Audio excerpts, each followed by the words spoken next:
Hey there, folks. Welcome to our cozy nook of tales and adventures. Today, like every episode, we're unlocking the doors of imagination to explore new worlds, meet fascinating characters, and experience unique emotions.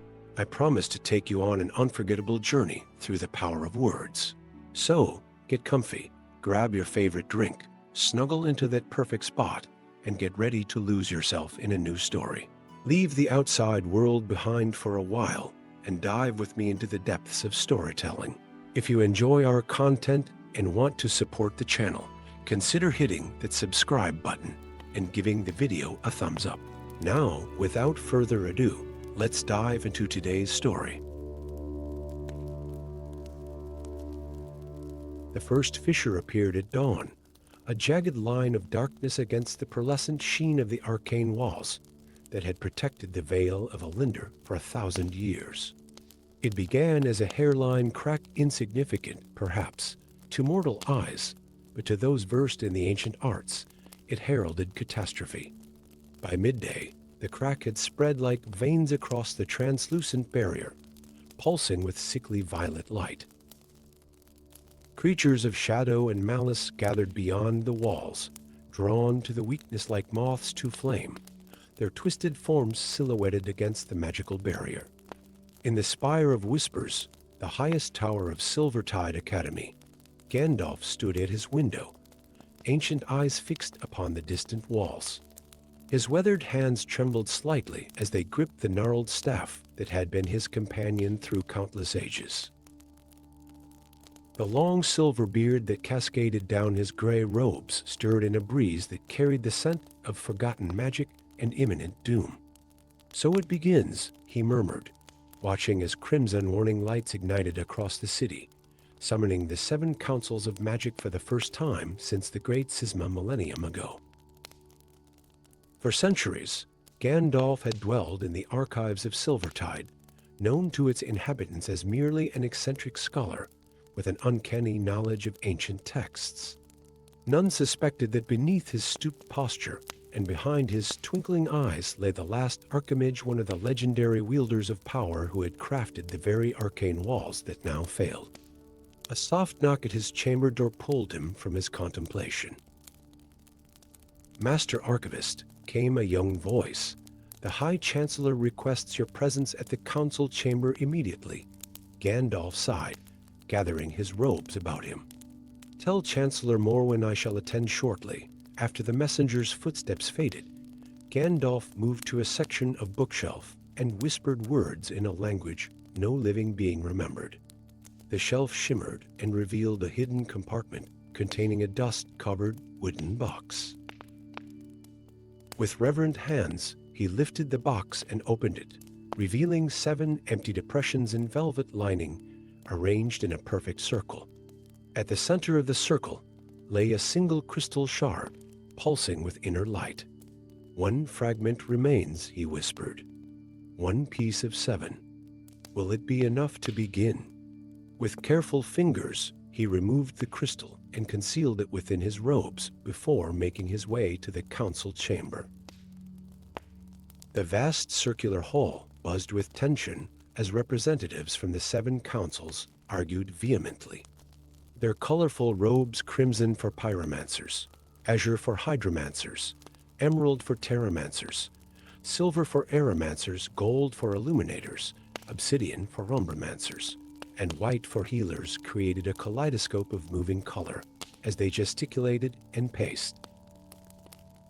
Chancellor Morwen, a stern woman whose once black hair was now streaked with silver, stood at the center, attempting to maintain order. Her voice, magically amplified, cut through the chaos. "The walls will not hold beyond a fortnight. We must act now or lose everything." Gandalf slipped quietly into the chamber, taking a seat in the shadows at the edge of the gathering. However, his presence did not go unnoticed. A tall figure in obsidian robes detached from the crowd and approached him. Curious to find the Academy's reclusive archivist attending matters of state, said Magister Saruman, his melodious voice carrying an undercurrent of suspicion. Have you perhaps discovered something relevant in your dusty tomes? Before Gandalf could respond, Chancellor Morwen's voice rang out again. The ancient texts speak of the founders, the Archimages, who built the walls. They embedded 7 keystone fragments within the barrier, each hidden in a sacred location throughout the realm. If we could recover even one, a fool's errand, interrupted Saruman, turning back to the assembly. The founders are long dead, their secrets lost to the ages. We must look to new magic, not cling to myths. Not all secrets are lost, Gandalf said quietly, rising to his feet. The chamber fell silent as all eyes turned to him. And not all founders have passed beyond the veil. A murmur rippled through the assembly as Gandalf approached the central dais. From his robes, he withdrew the crystal fragment, which now pulsed with increased intensity, responding to the ambient magic in the chamber. The keystone of mind, gasped Chancellor Morwen. But how? Because he is one of them, Saruman said, eyes narrowing. Aren't you, old friend? Not merely an archivist, but an archimage in hiding, Gandalf met Saruman's gaze steadily. I was known by many names in the days when the walls were raised. Mithrandir, the Grey Pilgrim. Ink News in the south. Tharkun to the dwarves. But yes, I was one of the 7 who created the Arcane Walls. The chamber erupted in chaos once more, but Chancellor Morwen raised her hands for silence. If this is true, then you know where the other fragments lie? I know where they were hidden, Gandalf corrected.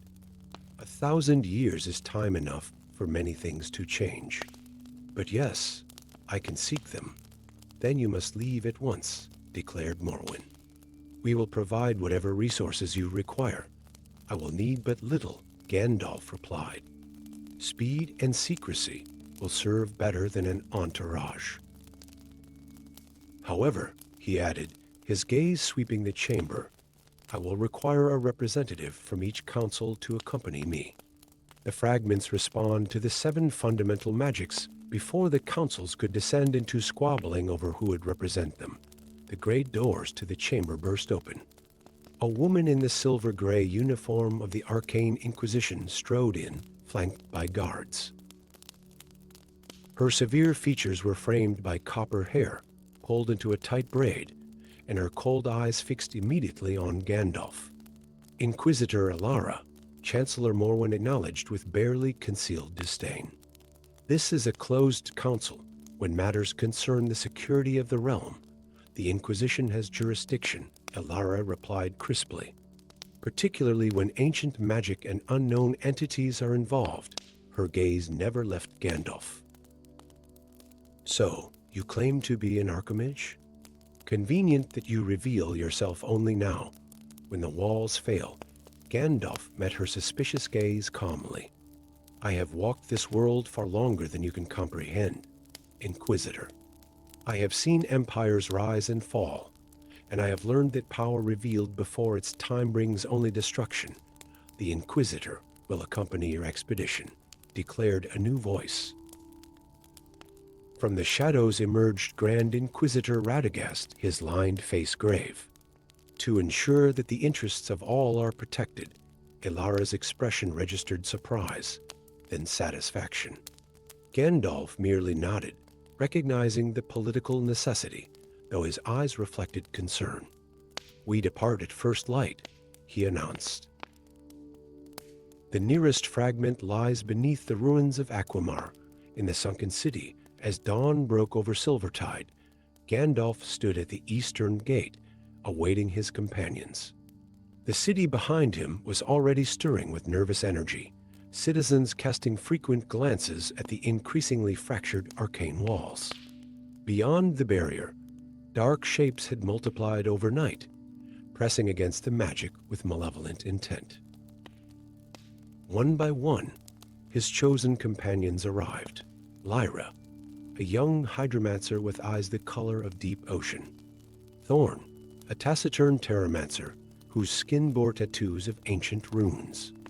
Zephyr, an elderly aeromancer who moved with surprising grace. Ignis, a brash pyromancer, barely passed his apprenticeship. Lumina, a serene illuminator whose skin seemed to glow from within. And Moros, a skeptical umbramancer whose face remained partially concealed by his hood.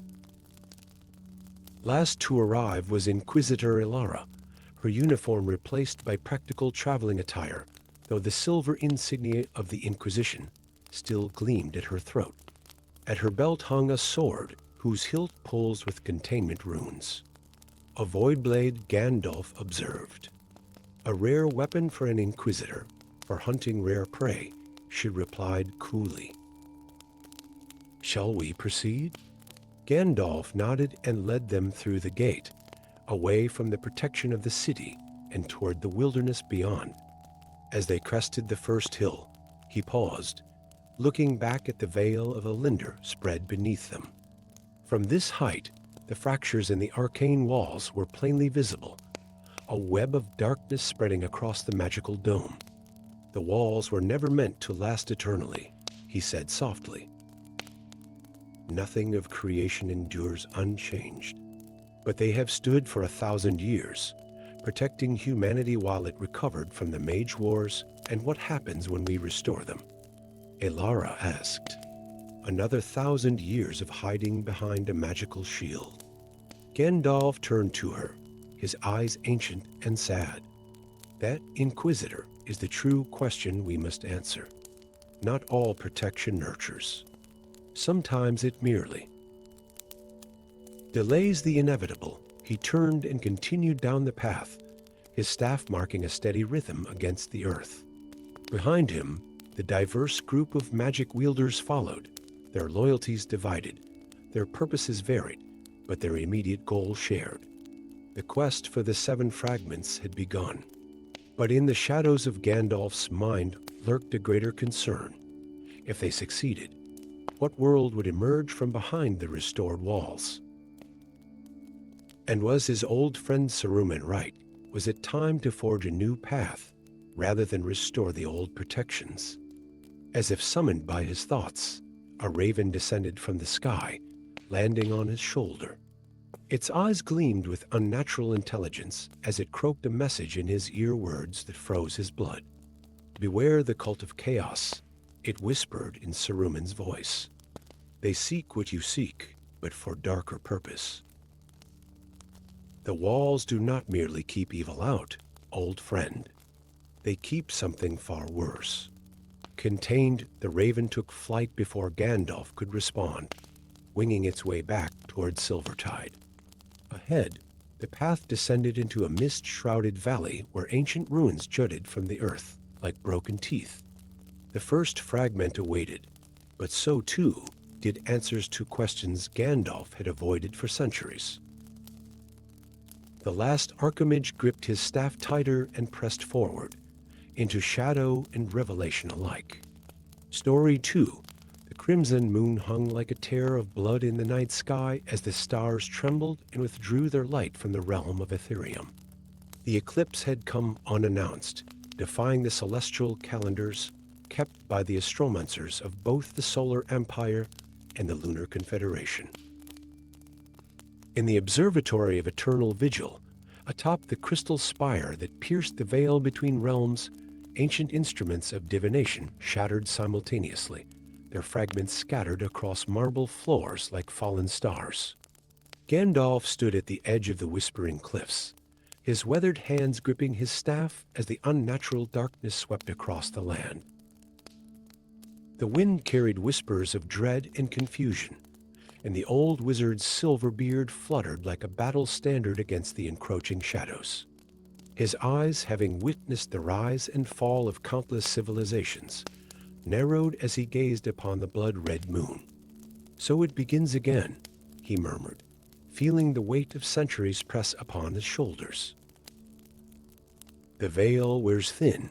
For over 1,000 years, Gandalf had walked the lands of Ethereum under many names: the Stormcrow, the Grey Pilgrim, the Wanderer of Seasons. He had served as advisor to kings and queens, as guardian to the innocent, and as keeper of secrets too dangerous for mortal minds. Yet for the past century, he had retreated to the sanctuary of the Forgotten Peaks, seeking solitude and respite from the burdens of guardianship.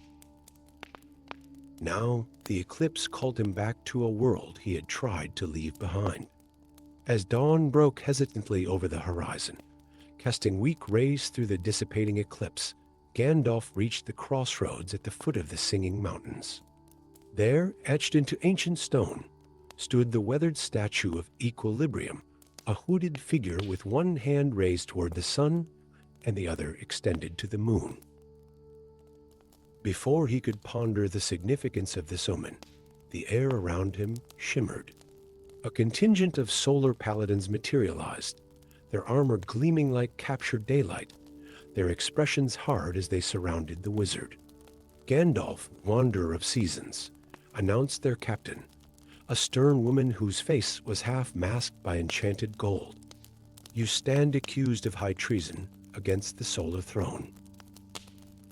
Emperor Radiant lies dead, struck down by magic bearing your signature.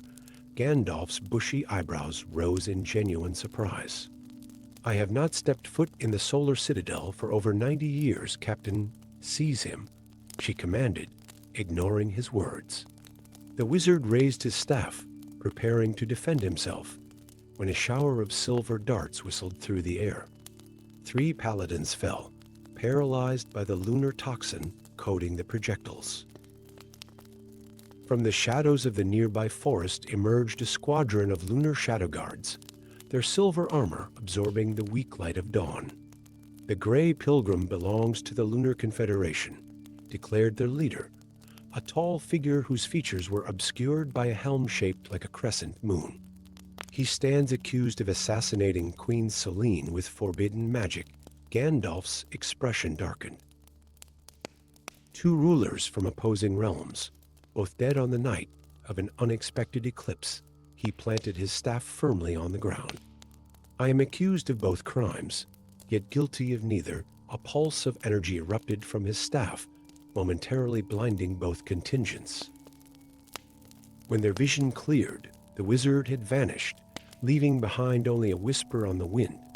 Seek me not, for I hunt the true culprit. 3 days later, exhausted and pursued by bounty hunters from both realms, Gandalf crossed the boundary of dusk, a shimmering veil of twilight magic that marked the entrance to the mythical Vale of Twilight. Few mortals knew of its existence, and fewer still could find its entrance. The Vale existed in the liminal space between day and night, a realm of perpetual twilight where the laws of both sun and moon held sway in equal measure.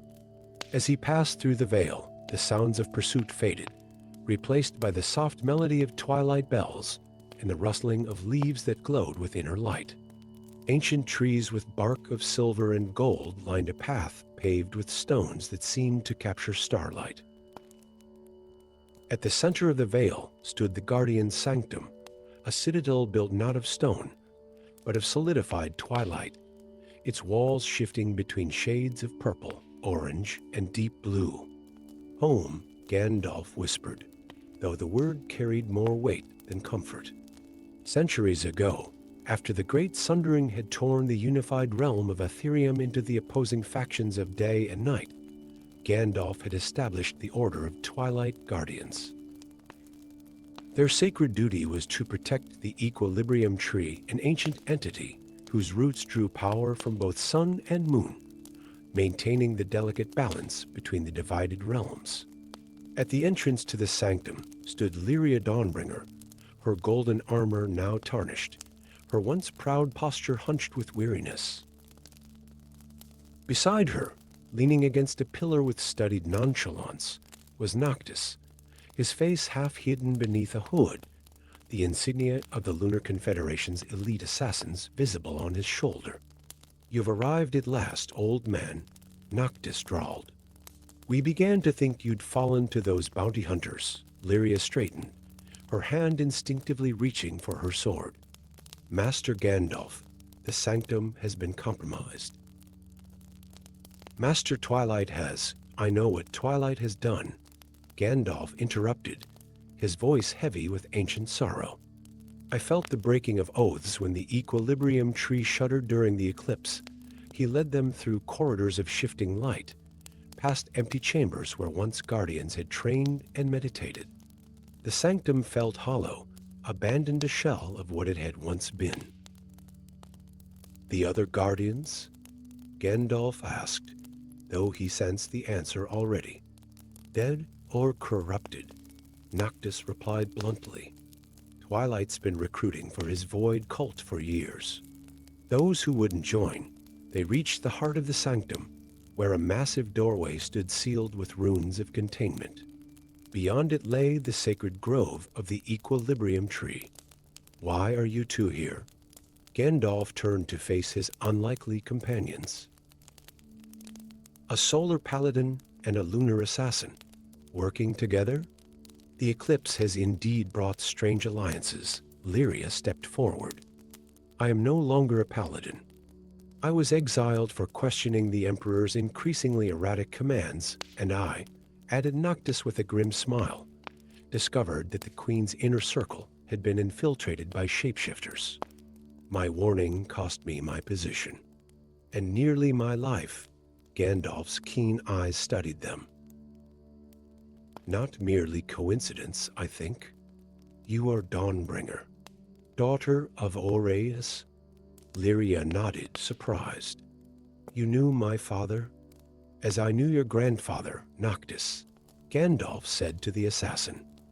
"Umbra Mortis was one of the finest swordsmen I ever trained." Understanding dawned in their eyes as Gandalf explained. "A century ago, your ancestors fought alongside me to bind Umbra, the void deity, when it first attempted to enter our realm. We succeeded, but at great cost. I dispersed much of my power into 7 twilight fragments to strengthen the binding." He placed his hand on the sealed door, causing ancient runes to illuminate. "Twilight was my apprentice then. He helped create this sanctuary, but he never agreed with my methods. He believed we should have harnessed Umbra's power rather than contain it." The door dissolved at Gandalf's touch, revealing the sacred grove beyond. At its center stood the equilibrium tree, a colossal entity with one half bearing golden leaves that glowed like sunlight, the other half adorned with silver leaves that shimmered like moonbeams. But now, patches of void like darkness marred its magnificent trunk, spreading like disease through its branches. Before the tree stood a figure in robes that flowed between light and darkness, Master Twilight. Once Gandalf's most promising student, now corrupted by ambition and forbidden knowledge. Around him, cultists in void marked robes chanted in a language that hurt the ear and chilled the soul. "My old master returns," Twilight said, turning to face them. His features had changed, half his face now bearing the smooth, featureless aspect of the void. "Have you come to witness the culmination of my life's work? The tree dies, and with it, your precious balance. You've murdered 2 rulers and framed me for both crimes," Gandalf replied, his voice calm despite the gravity of the situation. "You've corrupted my order and betrayed everything we stood for." Twilight laughed, the sound echoing unnaturally. "What we stood for? Eternal stagnation. The endless maintenance of a divided world? I offer liberation, Gandalf. When Umbra returns during the next eclipse, the artificial boundaries between sun and moon will dissolve. A new world will emerge from the void." As Twilight spoke, Gandalf subtly positioned himself between his former apprentice and the tree, his staff glowing with power long dormant. "Lyria, daughter of light," Gandalf whispered. "Noctis, son of shadow. Your bloodlines were bound to my magic during the original sealing. Only you can help me recover the twilight fragments." Understanding dawned in their eyes as Gandalf raised his staff high. Light erupted from its crystal tip, momentarily blinding Twilight and his cultists.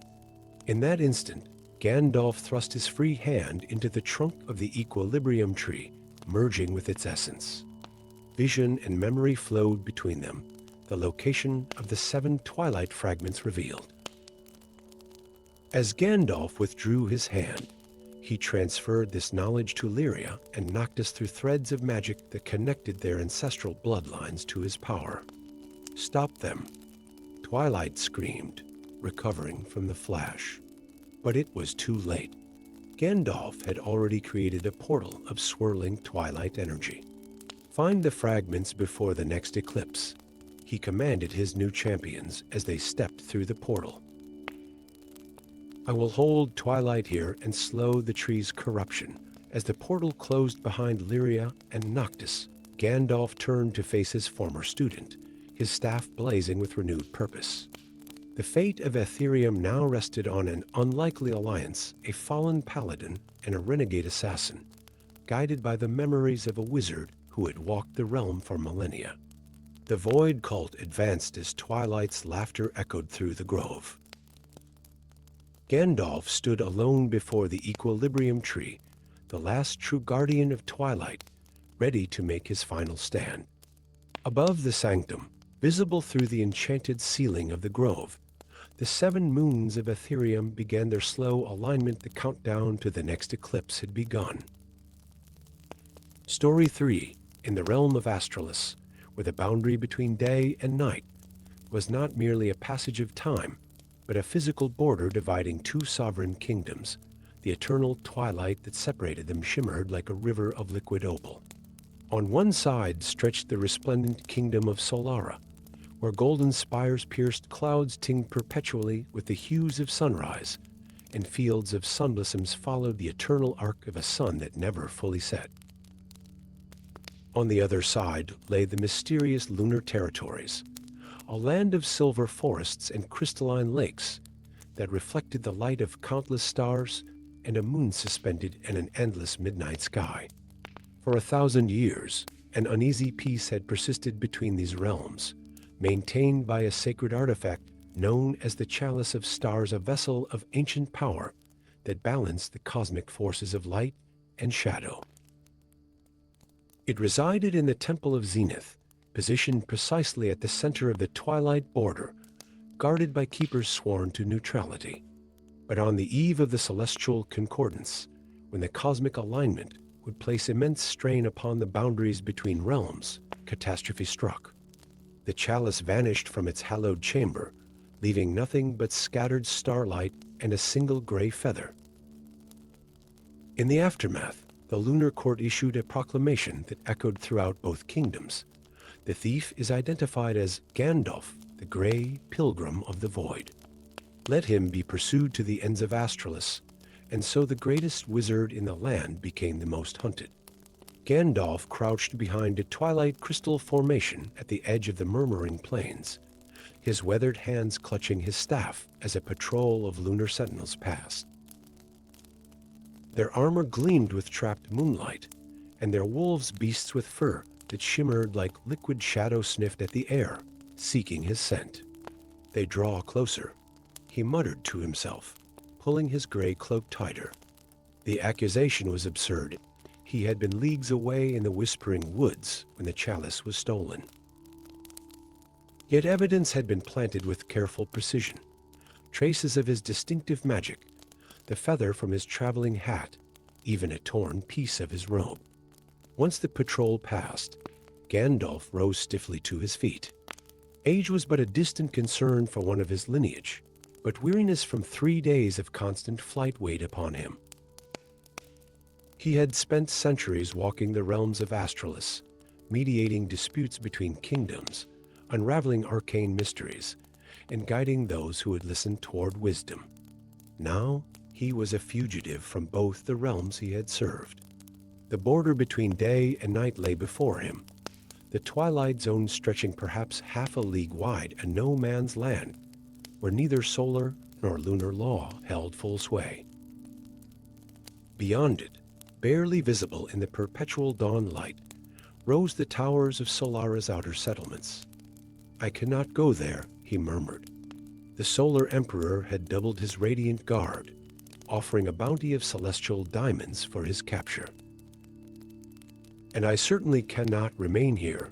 With a sigh that carried the weight of his many years, Gandalf turned toward the only path left to him deeper into the Twilight Lands, toward the Forgotten Center, where ancient powers slumbered beneath ruins that predated both kingdoms.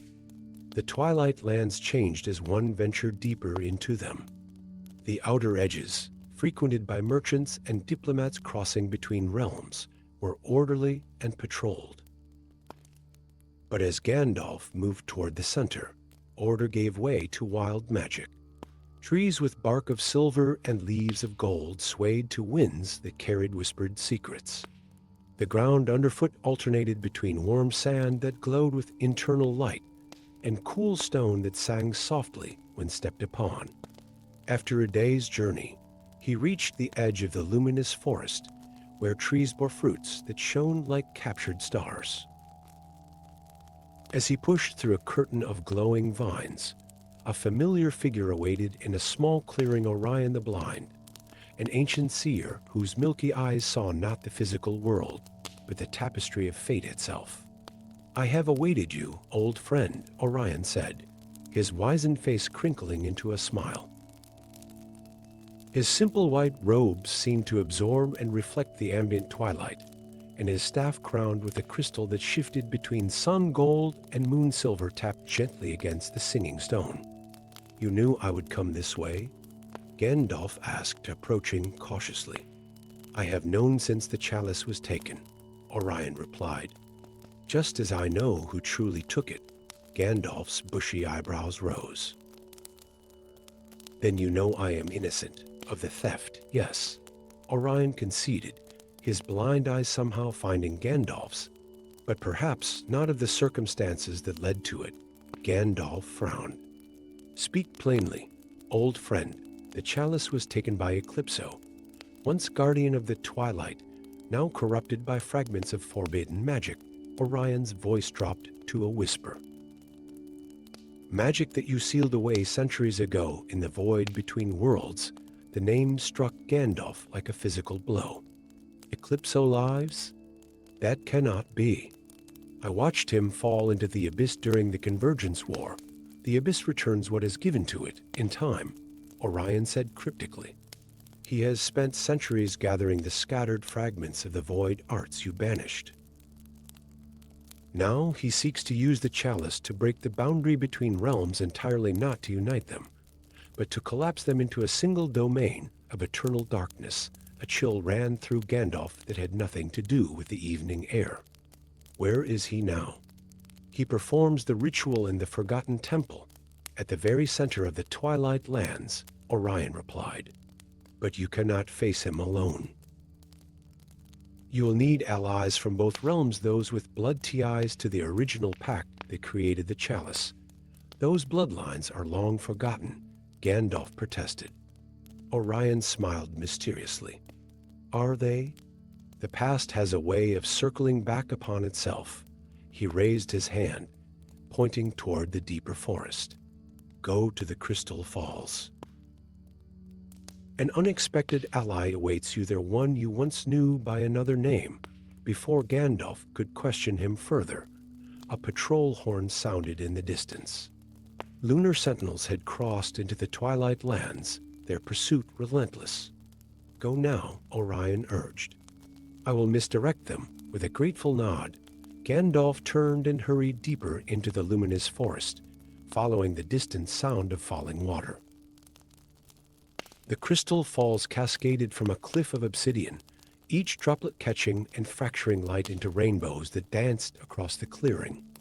At the base of the falls, a figure in midnight blue armor stood motionless, gazing into the pool where the waters gathered before flowing onward as a luminescent river. Gandalf approached cautiously, his staff ready. The figure turned smoothly at his approach, and Gandalf found himself facing the distinctive horned helm of the lunar prince himself, Astarion, commander of the Night Watch and heir to the lunar throne. "So," Gandalf said warily, "has the prince himself come to claim the bounty?"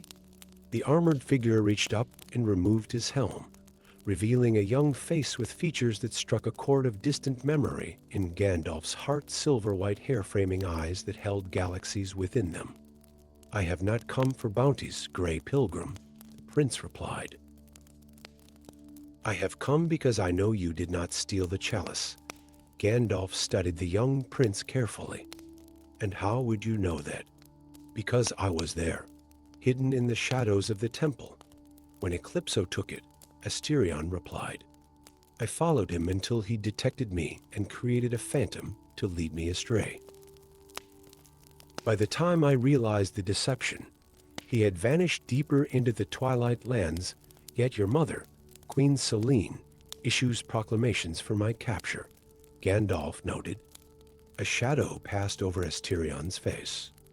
"My mother sees what Eclipso wishes her to see. Both she and Emperor Radiant have fallen under subtle enchantments, whispers, and dreams, visions that inflame old grudges. The theft of the chalice is merely the culmination of Eclipso's plan to reignite conflict between realms." Gandalf's eyes narrowed.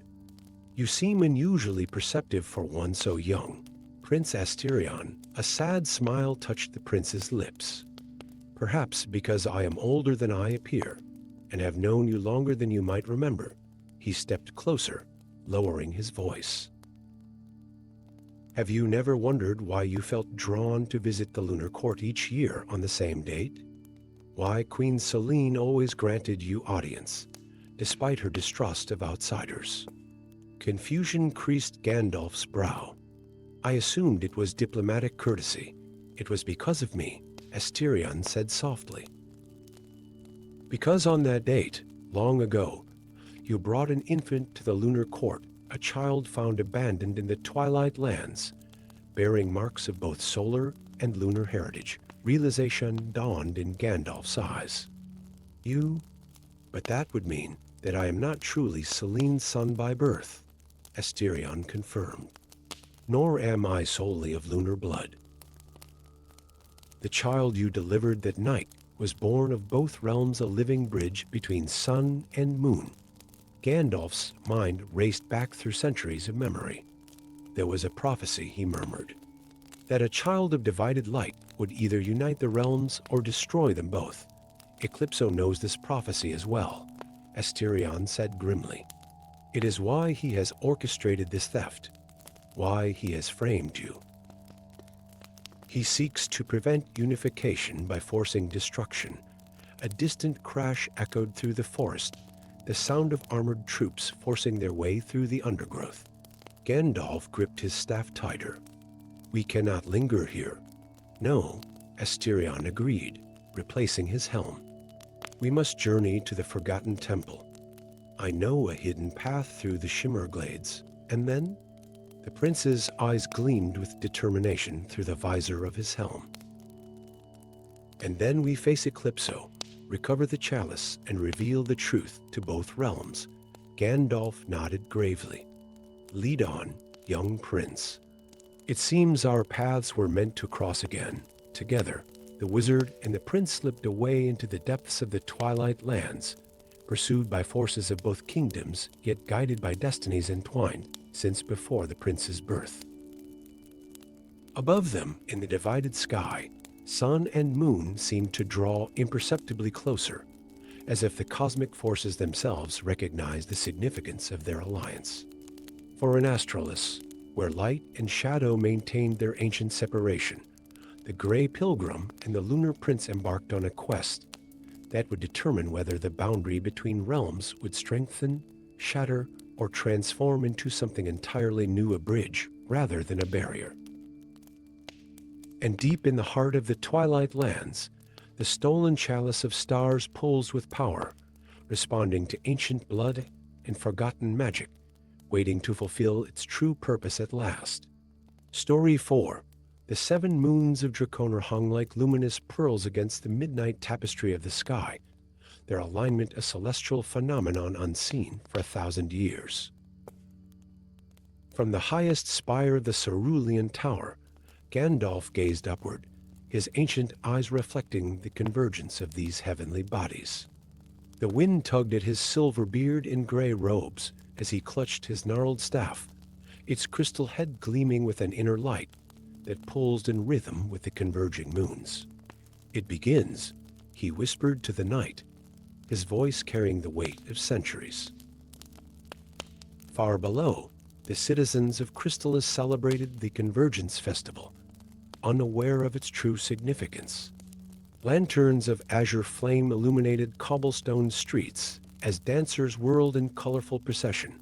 Musicians played silver-stringed instruments, and children gazed skyward with wonder. None remembered the prophecy inscribed in the forgotten halls beneath the eternal mountains, none save Gandalf and a precious few scholars who had dismissed the ancient warnings as mere mythology. The first tremor was subtle, a mere vibration that caused the waters in the fountains of Crystalis to ripple. The second came stronger, causing revelers to pause their celebrations and look about in confusion. By the third, panic began to spread through the streets as roof tiles crashed down and stone walls cracked. But it was the roar that truly announced the awakening, a primordial sound that shook the very air, echoing across valleys and mountain ranges, a sound not heard in the realm for a millennium. Gandalf gripped his staff tighter as he felt, rather than saw, the massive form stirring beneath the eternal mountains. "The dragons awaken," he murmured, his heart heavy with the knowledge of what was to come.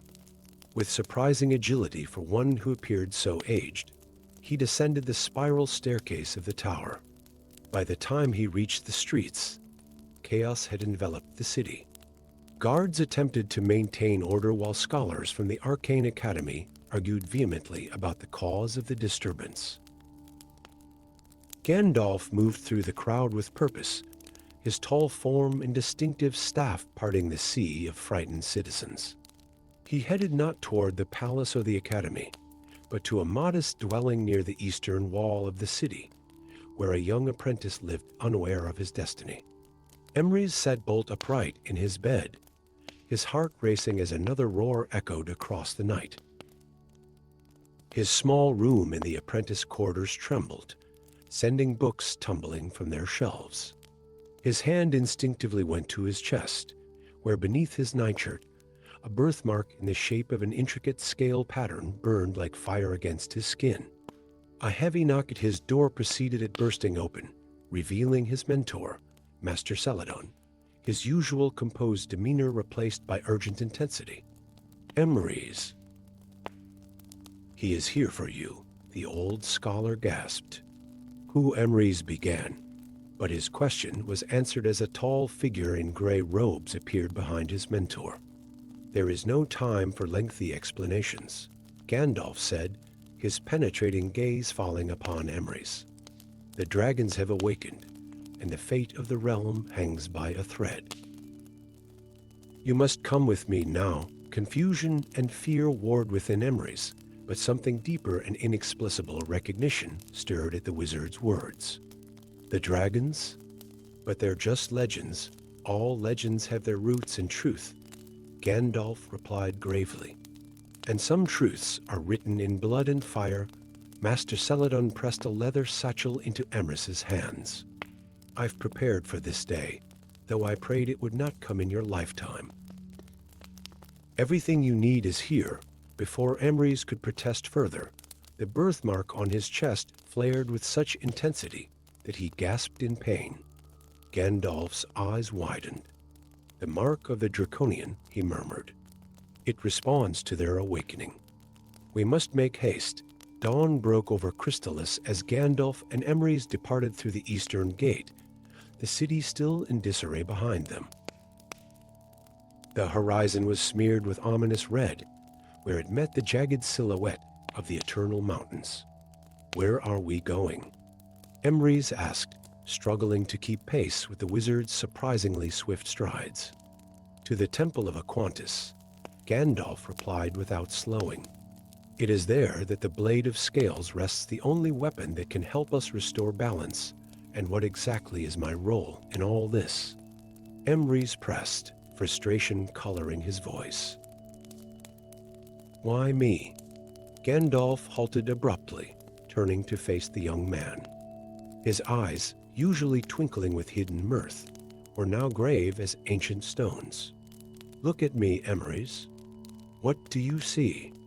Emrys studied the wizard, the weathered face, the silver beard, the eyes that held the wisdom of ages, and suddenly saw beyond the physical form to something else, a mantle of power, ancient and vast, cloaking the wizard like an invisible robe of starlight. "You're one of the Astari," Emrys whispered in awe. "The ancient guardians spoken of in the oldest texts." "I am," Gandalf acknowledged, "perhaps the last of my kind in these lands." "And you, Emrys, are the last of yours, a descendant of the draconian bloodline, those who once formed sacred bonds with the dragons and maintained harmony between our realms." Another distant roar echoed across the landscape, closer this time. Both turned to see a massive winged shape soar above the distant peaks of the Eternal Mountains. "The dragons do not awaken with peaceful intent," Gandalf continued. "They remember only that humans drove them into enchanted sleep a millennium ago, when your ancestors were thought to be completely eradicated.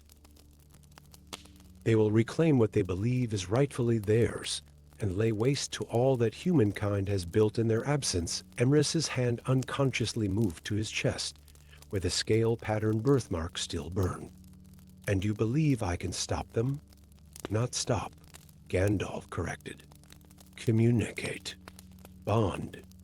Remind them of the ancient covenant between dragon and human. But for that, we need the blade of scales, not to kill, but to prove your lineage and right to speak for humanity," as they resumed their journey, following an ancient road that led toward the distant sea. The weight of destiny settled upon Emrys's shoulders. He had been but a scholar's apprentice yesterday. Today, the fate of realms rested in his hands. 3 days into their journey, as they made camp beneath the spreading branches of the silver forest, they heard the sound of approaching horses. Gandalf stood alert, his staff raised defensively. From the dusky gloom emerged a contingent of armored riders, their plate armor gleaming dully in the fading light. At their head rode a stern-faced woman, her golden hair braided tightly against her scalp, her armor bearing the insignia of a dragon's skull pierced by a sword. "The dragon slayers," Gandalf muttered. "I feared we would encounter them." The woman raised her gauntleted hand, signaling her troops to halt. "Gandalf the Grey," she called out, her voice ringing with authority. "You harbor a dragon friend. Surrender him to the Order of Street, Georgius, and you may continue on your way unharmed." "Lady Seraphina," Gandalf replied with formal courtesy that belied his defensive stance. "I had hoped your order might see reason in these extraordinary times. The only reason required is this: dragons are awakening, and every dragon friend is a potential vessel for their influence." Seraphina replied coldly. Her gaze shifted to Emrys. "The birthmark on his chest condemns him." "You know our laws." Emrys felt cold fear grip his heart. The Order of Dragon Slayers was legendary for their ruthless efficiency and unwavering conviction. If they knew of his draconian heritage, his death was but a formality away. The laws were written by those who feared what they did not understand, Gandalf countered. The Draconians were not servants of dragons, but mediators between worlds. Without them, there can be no peace, only extinction, for dragons or humans, or both. Seraphina's expression remained impassive. "Step aside, wizard. I bear you no ill will, but I will fulfill my duty, as must I," Gandalf replied softly. What happened next occurred so quickly that Emrys barely registered the sequence of events.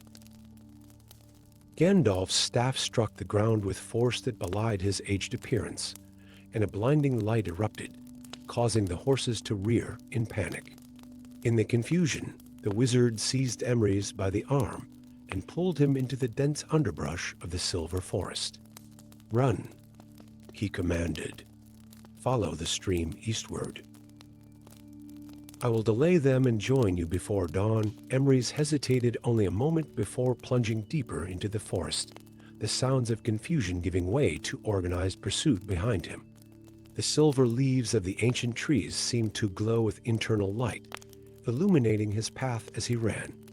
Hours later, exhausted and alone, Emrys collapsed beside the promised stream, its waters murmuring secrets in the darkness. His birthmark pulsed painfully, and with each throb, he sensed something of presence, vast and ancient, brushing against his consciousness like a colossal hand testing the walls of a fragile dwelling. Who disturbs my slumber? The thought was not his own, the voice in his mind ancient and terrible and beautiful all at once. Emrys gasped, scrambling to his feet and turning in a circle, seeking the source of the voice. Who's there? He called aloud. Silence answered him, save for the gentle babble of the stream. Then gradually, he became aware of eyes watching him from the darkness, immense eyes of emerald green, reflecting the silvery light of the forest. The dragon emerged from the shadows with terrible grace, its scales gleaming like polished obsidian, its wings folded against a body the size of a small house. Its head, crowned with ivory horns, lowered until its gaze was level with Emrys's. The last draconian awakens, just as we dragons do, the voice resonated in his mind. How fitting that we should meet as both our races stand upon the precipice of destiny. Terror froze Emrys in place, yet beneath it stirred something else, a recognition that mirrored what he had felt when first meeting Gandalf, but deeper, more primordial. I don't understand, he managed to stammer. The dragon's mouth opened in what might have been a smile, revealing teeth like polished daggers. You will, it promised, but first, you must survive the coming fire. The sleepers beneath the eternal mountains do not all share my curiosity about your kind. A crashing sound from the forest announced the approach of the dragon's layers. The dragon's head swiveled toward the noise, a rumble of displeasure vibrating from its chest. Choose, young draconian, the dragon commanded. Stay and face those who hunt you, or come with me and discover your true heritage. Either way, the age of separation ends tonight. As the sounds of pursuit grew closer, Emrys made his choice, a choice that would reshape the destiny of two ancient races and the realm they shared. With heart pounding, he stepped toward the dragon, whose wings unfurled like vast sails of midnight. And as the dragon launched into the star-strewn sky with Emrys clinging to its scaled neck, the young draconian felt his birthmark pulse in perfect harmony with the massive heartbeat beneath him, the first communion between human and dragon in 1,000 years. A bond reforged in an age of awakening. Far below, emerging from the forest in time to witness their flight, Gandalf leaned upon his staff and smiled grimly at the astonished faces of the dragon's layers. And so it begins, he murmured. The war of ash approaches, but so too does the possibility of harmony long forgotten. Lady Seraphina's face, illuminated by the moonlight, betrayed a complex mixture of emotions as she watched dragon and rider vanish among the clouds. What have you done, wizard? She whispered. Not I, Gandalf replied softly. Destiny awakens with the dragons, Lady Seraphina. We can only hope to guide its course toward wisdom, rather than destruction. Above them, the 7 moons of Draconor continued their celestial dance of alignment. Indifferent to the momentous events unfolding beneath their silver light, events that would determine whether the realm would flourish in newfound unity or burn in the dragon fire of ancient grudges renewed. Story 5. The great beacon of Alteria had burned for 10,000 years, its eternal flame casting golden light across the lands of Lumen from atop the tallest crystal tower in the realm. Visible from every corner of the kingdom, its radiance pushed back the encroaching shadows that forever hovered at the borders, held at bay only by the beacon's unwavering light. Generations had lived and died beneath its protective glow, building cities of gleaming marble and cultivating fields of luminescent wheat that thrived in its blessed radiance. But on the night of the winter solstice, when darkness claimed its longest dominion, the impossible happened. The beacon's flame, once brilliant and steadfast, flickered like a candle in the wind. From the highest spires of the royal city to the humblest cottages and distant villages, every eye turned skyward in disbelief as the light that had defined their existence for millennia threatened to extinguish. In the ancient library of the crystalline archives, Gandalf the Grey lifted his gaze from an age-worn tome, the sudden dimming of light catching his attention even in the depths of the repository. His weathered hands, marked with the scars of countless magical workings, tightened around his staff as a cold dread settled in his bones, a feeling he had not experienced in centuries. "So it begins," he murmured, his silver beard catching the weakening light as he rose from his seat. "The prophecy of the fading light comes to pass in my lifetime after all." The ancient wizard moved with surprising swiftness through the corridors of crystal and stone, his gray robes swirling around him as he ascended toward the Chamber of Elders. Around him, scholars and apprentices hurried in growing panic, their voices rising in confusion and fear. "Master Gandalf," called a young acolyte, her face pale with worry. "What happens to the beacon?" "The illuminators say the sacred oils still flow, yet the flame weakens." "Gather the council," Gandalf replied without slowing his pace. "The time of reckoning is upon us." The council chamber buzzed with urgent voices as representatives from every order of magic and Alteria argued over causes and solutions. The windows revealed a sky growing unnaturally dark as the beacon's light continued to diminish, casting long shadows that seemed to move with sinister purpose. "Silence," commanded High Elder Luminara, her voice cutting through the chaos. Her silver-white hair was bound in an elaborate crown of crystal shards that captured and magnified what little light remained. "Gandalf approaches, and we would be wise to heed his counsel." The chamber fell quiet as Gandalf entered, his staff tapping rhythmically against the marble floor. His gaze swept across the assembled dignitaries, illuminators in robes of gold and white, crystallomancers with fingers adorned in rings of power, shadowbinders whose cloaks seemed to absorb light rather than reflect it, and representatives from every noble house of Alteria. "The prophecy speaks true," Gandalf began without preamble. "The great beacon fades not because its fuel diminishes, but because the darkness it was created to repel has found new strength." Murmurs of concern rippled through the assembly. "How can this be?" demanded Lord Solaris of the Eastern Reaches. "The darkness was banished millennia ago, its essence scattered beyond the void gates, not banished," Gandalf corrected, his voice heavy with the weight of forgotten knowledge. "Contained." And now that containment weakens, he approached the central dais, where an ancient table of opalescent stone displayed a three-dimensional map of the realm. With a gesture of his staff, the map illuminated, showing the great beacon at its center and a pulsing darkness spreading from the northwestern mountains, the domain of Morgoth, Lord of Shadows. "The darkness gathers strength from within, not without," Gandalf explained. "Morgoth is but a vessel now. His will no longer his own. The ancient entity we know only as the Nameless One stirs after eons of slumber. Then we must rally our forces," declared Commander Aurelian of the Radiant Guard, his armor gleaming despite the fading light. "Strike at Morgoth's stronghold before the darkness spreads further." Gandalf shook his head solemnly. "Steel and conventional magic will not avail us against this threat. The beacon must be rekindled with the original flame, the fallen star, that first ignited it 10,000 years ago."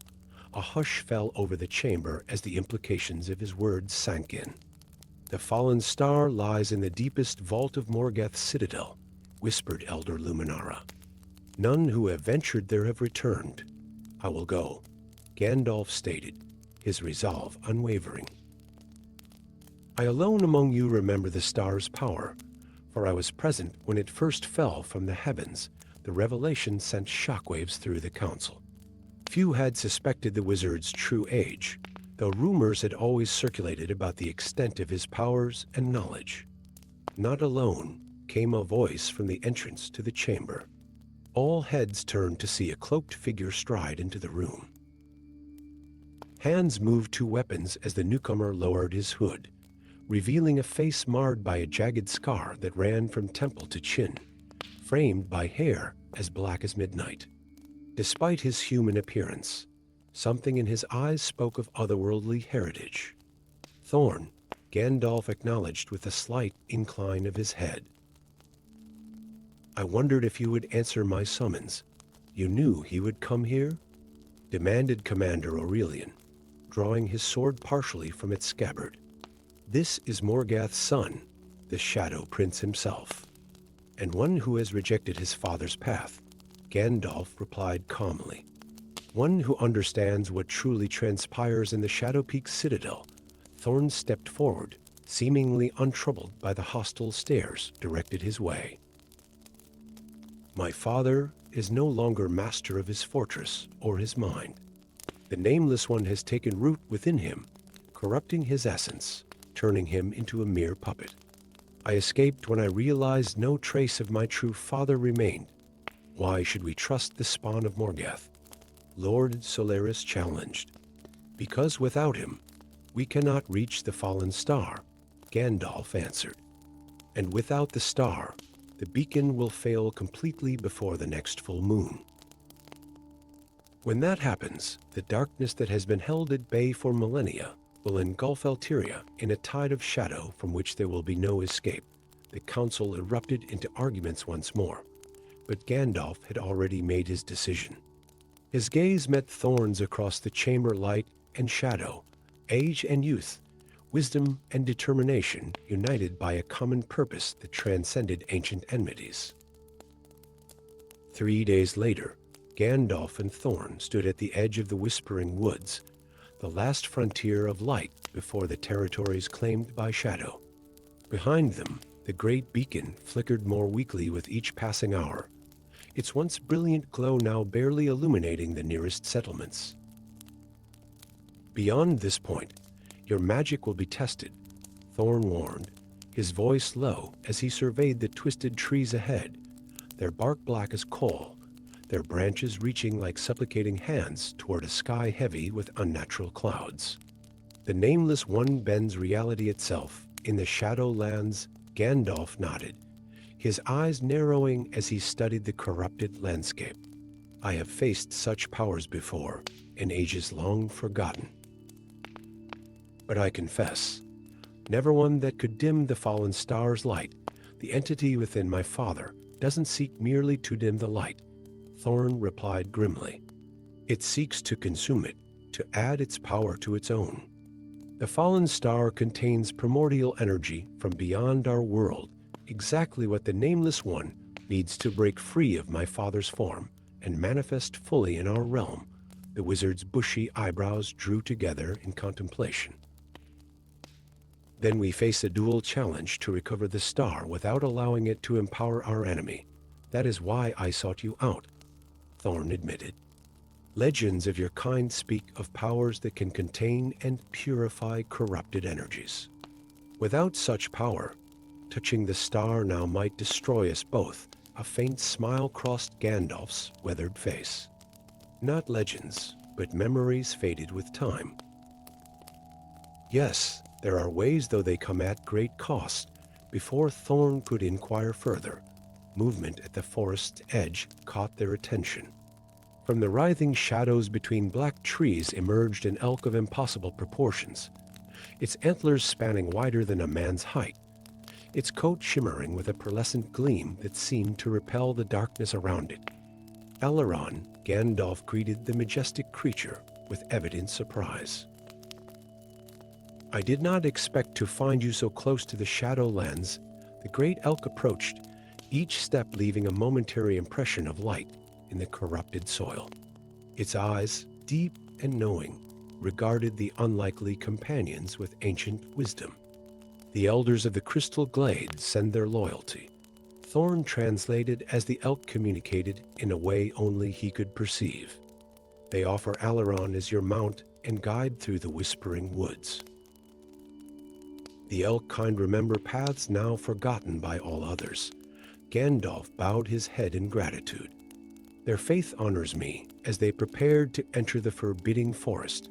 Thorn hesitated, looking back toward the distant spires of Eltyria and the weakening beacon above. When we retrieve the star, if we retrieve it, what then? The corruption within it may be too deep for even your powers to cleanse. Gandalf's expression grew solemn, the lines of his face deepening in the growing gloom. Then I shall become the vessel that contains that corruption, drawing it into myself, so that the star's pure essence may rekind the beacon that would destroy you, Thorn said, his voice barely above a whisper. Perhaps Gandalf conceded. Or perhaps transform me into something beyond recognition. But such is the duty I accepted eons ago, when first I took up the mantle of guardian. With these words hanging between them, wizard and shadow prince ventured into the darkness, following the luminous elk along paths unseen. Above them, the great beacon flickered like a dying ember, while in the distant northwest, storm clouds gathered above Shadow Peak's citadel, where an entity older than the world itself awaited their coming with patient malevolence. For as the prophecy foretold, in the hour of deepest darkness, when the great light faltered, salvation and destruction would walk hand in hand toward a destiny neither fully comprehended. The fallen star would either restore the light of Eltyria or herald its final eclipse, and only the choices of an ancient wizard and a prince who defied his birthright would determine which fate prevailed. As they vanished into the shadow-draped forest, the wind carried whispers of ancient powers stirring, of barriers weakening between worlds, and of a confrontation centuries in the making of battle not merely for the soul of a kingdom, but for the very nature of light and darkness in the world. Story 6. The first whispers came with the autumn winds, carried across the rolling hills of the Westfold like fallen leaves. Tales of a hooded figure wreathed in darkness, wielding a staff black as midnight, leaving nothing but ash and sorrow in its wake. At first, they were dismissed as mere campfire stories to frighten children. But when the village of Woodhaven was found abandoned, its hearth still warm, yet its people vanished without trace, the whispers grew to fearful murmurs that reached even the ancient halls of Minas Tirith.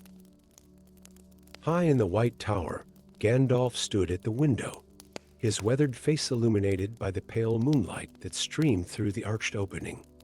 His white robes seemed to capture and hold the light, creating a gentle glow around his tall figure. Yet there was no peace in his eyes as he gazed out over the sleeping city.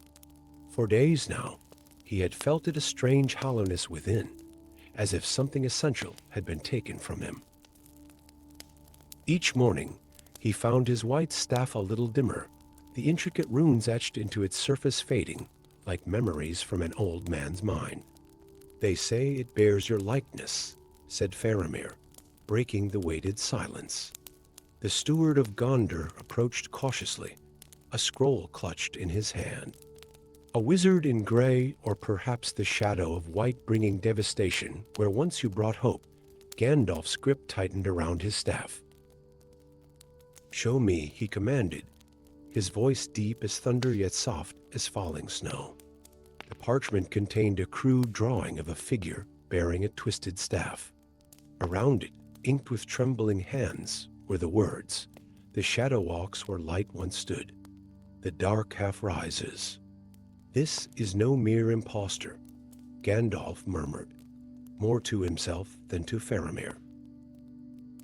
"This is something far worse." That night, as stars wheeled overhead in their ancient dance, Gandalf departed from Minas Tirith without ceremony or farewell. He knew what hunted him now, or rather, what hunted in his name. The darkness he had cast off during his transformation, the shadow he had rejected when he returned from the void as Gandalf the White, had somehow found form and purpose. The lands east of the Anduin lay shrouded in mist as Gandalf crossed the great river. Villages here were sparse, people hardy and suspicious of strangers. Yet even here, word had spread of two wizards, one of light, one of shadow, and none could say with certainty which brought blessing and which brought curse. In the hamlet of Crowford, Gandalf found the first true evidence of his shadow self. A circle of blackened earth surrounded the village well, and upon the scorched stone sat a single white feather, burned at its edges yet unmistakably from the wing of a great eagle. It came 3 nights past, an old woman told him, her eyes clouded with cataracts, yet somehow seeing beyond his physical form. Spoke with your voice, it did. Promised wisdom and protection if we would but surrender what we loved most. She clutched a wooden pendant at her throat. My grandson was the only one who refused. Now he sleeps and will not wake. Though his heart still beats and his lungs still draw breath, Gandalf knelt beside the boy's bed in the small cottage at the edge of the village. Young, perhaps 12 summers, with a shock of red hair and freckles scattered across his nose like constellations. The wizard placed a hand upon the child's brow and closed his eyes, reaching out with senses beyond mortal ken. A cold void greeted him, a familiar emptiness that he had felt only once before, in the endless dark after his fall in Moria. Something had taken a portion of the boy's essence, his fa, leaving behind only the shell of flesh and bone. As Gandalf withdrew his consciousness back into himself, he felt a sharp pain lance through his chest. His staff flickered, the light within dimming momentarily before strengthening once more. Each use of his power now came at a cost, as if his magic were a well running dry. I will find what did this, he promised the grandmother, though he knew all too well what or who was responsible. And I will return what was taken. The trail led northward, through lands still bearing the scars of recent war. With each village Gandalf passed, he heard more tales of the Shadow Wizard, and with each tale, he felt his own strength waning. Whatever this dark reflection was, it fed on more than fear. It fed on Gandalf himself, drawing power from the connection between them. After 7 days of relentless travel, as Gandalf crossed into the eaves of Fangorn Forest, he felt a presence following him, not the shadow, but something else. Turning swiftly, his staff raised, he found himself facing a young man with keen gray eyes and the weathered look of those who spent their lives under open skies. I mean no harm, Mithrandir, the stranger said, using the elvish name few now remembered. I am Mithrandir, Ranger of the North. I was sent to find you. By whom? Gandalf demanded, not lowering his staff. By those who still remember what it means when darkness wears a familiar face. Mithrandir's hand moved to his belt, drawing forth not a weapon, but a small crystal vial filled with what appeared to be liquid starlight. The Lady Galadriel foresaw this moment before she departed for the Undying Lands. She left this in the keeping of my mother, with instructions it should find you when shadow and light divide. Before Gandalf could question further, a rustle in the ancient trees announced another arrival. From between 2 massive trunks stepped a woman clad in robes of deep green and brown, her wild hair adorned with leaves and small blooms that should not have flowered in the deepening autumn. Elawin, Mithrandir acknowledged with a nod. I found him, as you said I would. The woman, clearly a druid by her garb and the staff of living wood she carried, studied Gandalf with eyes the color of new leaves. You are diminished, white wizard, she observed bluntly. The shadow feeds well. You know of this threat? Gandalf asked, his bushy eyebrows drawing together. The trees whisper of it. The earth groans beneath its steps. Elowyn circled Gandalf slowly, her bare feet making no sound on the forest floor. Two where there should be one. Half light, half dark, neither whole. It is not merely a doppelganger, Gandalf explained warily, lowering himself onto a moss-covered stone. When I fell fighting the Balrog of Morgoth, I was sent back remade. What darkness lingered in me was cast off, my purpose purified. He looked down at his white robes, now travel-stained and gray at the edges. I never questioned where that darkness went. I assumed it dissipated, returned to the void. Nothing so powerful simply dissipates, Elowyn said. Especially not when another will is there to claim it. Gandalf's head snapped up. Another will? The blue wizard, Ithrandir interjected. Pallando, the one who went east and was lost, a memory stirred in Gandalf's mind, ancient, nearly forgotten. Pallando, the blue wizard, one of the Astari like himself, sent to Middle-earth to contest the will of Sauron. Unlike Saruman, who had fallen to corruption, or Radagast, who had become lost in his love for the beasts and birds, Pallando had simply vanished into the vast eastern lands, his fate unknown. Pallando died, Gandalf said slowly, the pieces falling into place. He must have been near Moria, perhaps drawn by the same darkness that awoke the Balrog. When I cast off my shadow, his fading spirit claimed it, Elowyn finished, merged with it, became something neither fully him nor fully you, but still connected to you, Ithrandir added grimly. Drawing strength through that connection like a parasite, the three companions made camp as twilight deepened into night. Ancient trees creaked and swayed around them, their roots occasionally shifting beneath the forest floor like the limbs of sleepers disturbed by dark dreams. Elowyn communed with them in the old tongue, soothing their unease with soft words and gentle touches against their gnarled bark. The forest remembers you, she told Gandalf as she returned to the small fire. Both the white and the gray. It is. Confused by the division, Gandalf stared into the flames, his expression troubled. As am I. For centuries I have been defined by my mission to guide, to counsel, never to dominate by force or fear, to reject darkness in all its forms.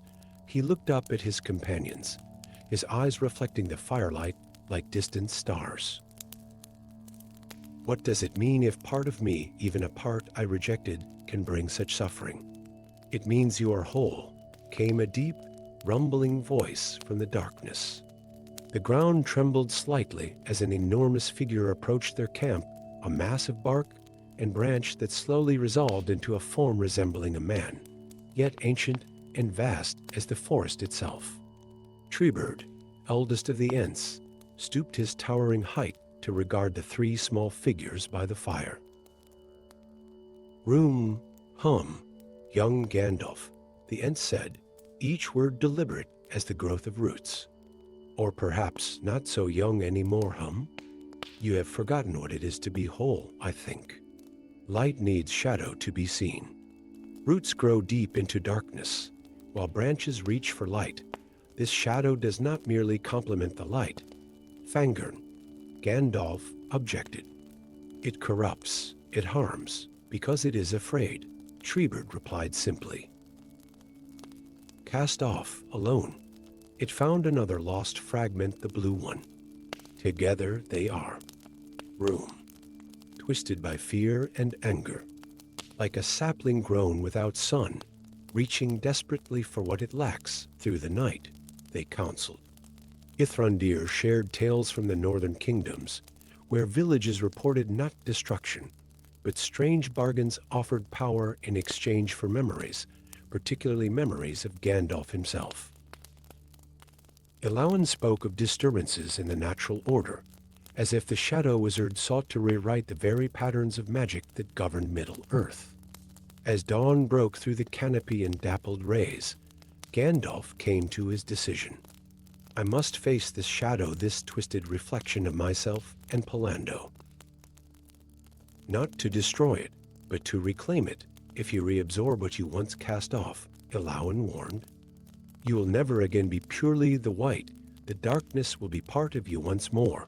Gandalf's weathered hand tightened around his staff. Perhaps that is as it should be. No living being is purely light or darkness. Even the Valar themselves contain multitudes. He rose to his feet, suddenly seeming taller, more resolute. I rejected the shadow because I feared what I might become if I embraced both aspects of my nature. But in doing so, I created something far worse, a darkness without the tempering influence of light. The confrontation came at midday in a perfect circle of ancient standing stones deep within Fangorn Forest. The Shadow Wizard awaited them, a figure that might have been Gandalf's twin if viewed through darkened glass robes of deepest midnight, a staff of blackened wood that seemed to devour the sunlight that touched it, and eyes that held both malice and desperate longing. Brother, the shadow hissed, its voice an unsettling blend of Gandalf's familiar tones and something alien Eastern.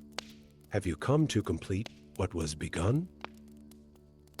To destroy the last of me?